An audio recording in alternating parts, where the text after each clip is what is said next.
بسم اللہ الرحمن الرحیم۔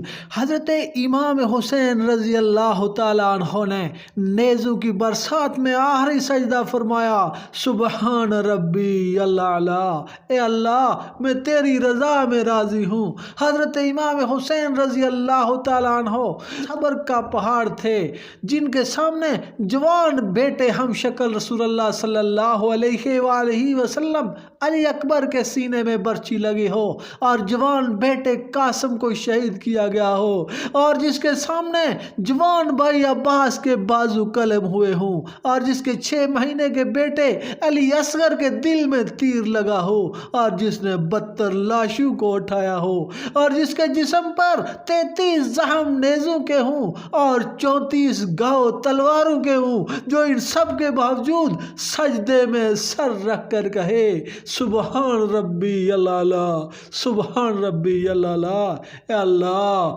میں تیری رضا میں راضی ہوں، میں حسین ہوں، میں تیری رضا میں راضی ہوں۔ حضرت علی رضی اللہ تعالیٰ عنہ کی شجاعت جس کے کردار میں چمک رہی ہو، فاطمہ رضی اللہ تعالیٰ عنہ کی تربیت جس کی سیرت میں مہک رہی ہو، یہ حسین ہی تھے۔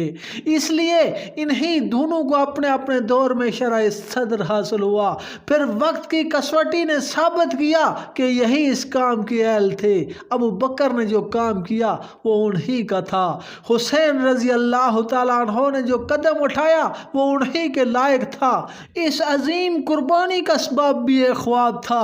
علی ابن حسین رضی اللہ تعالیٰ عنہ سے روایت ہے کہ جب روکنے والوں نے روکا تو امام حسین رضی اللہ تعالیٰ عنہ نے سب باتوں کے جواب میں ایک بات فرمائی، میں نے رسول اللہ صلی اللہ علیہ وآلہ وسلم کو خواب میں دیکھا۔ پوچھنے والوں نے پوچھا وہ کیا خواب ہے؟ تو آپ نے فرمایا ابھی تک کسی کو نہیں بتلایا اور نہ ہی بتلاؤں گا، یہاں تک کہ اپنے رب عزوجل سے جا ملوں گا۔ تو حضرت امام حسین رضی اللہ تعالیٰ عنہ کو خواب میں جو امر ملا وہ در حقیقت امر الہی تھا، اور اس کی تعمیل فرض عین ہے۔ اور یہ خواب کیا تھا؟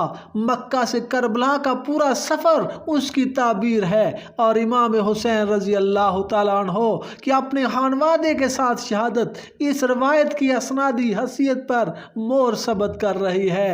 اب تک کسی نے وطن کی قربانی دی، کسی نے اولاد کی قربانی دی، اور کوئی مال کا نذرانہ لے کر حاضر ہوا، کسی نے اقتدار پر لات ماری اور کوئی عزیز و اقارب سے چھوٹا، کوئی صرف خود قربان ہوا، لیکن حضرت امام حسین رضی اللہ تعالیٰ عنہ نے وطن، اولاد، عزیز و اقارب، دولت وجاہت، جذبات اور خود اپنی ذات کی قربانی دی۔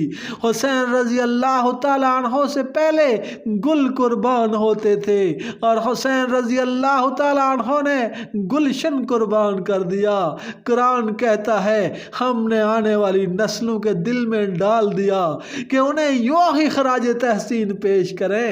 حسین نے خواب سچ کر دکھایا، تو آج مشرق و مغرب سے، شمال و جنوب سے، زمین و آسمان سے یہ صدا بلند ہو رہی ہے، سلام علی حسین، حسین تیری جرت کو سلام، حسین تیری صداقت کو سلام، حسین تیری شجاعت کو سلام، حسین تیری قیادت کو سلام، حسین تیری امامت کو سلام، حسین تیری استقامت کو سلام، حسین تیری شہادت کو سلام۔ اللہم صلی علی سیدنا محمد وعلی آلہ وبارک وسلم۔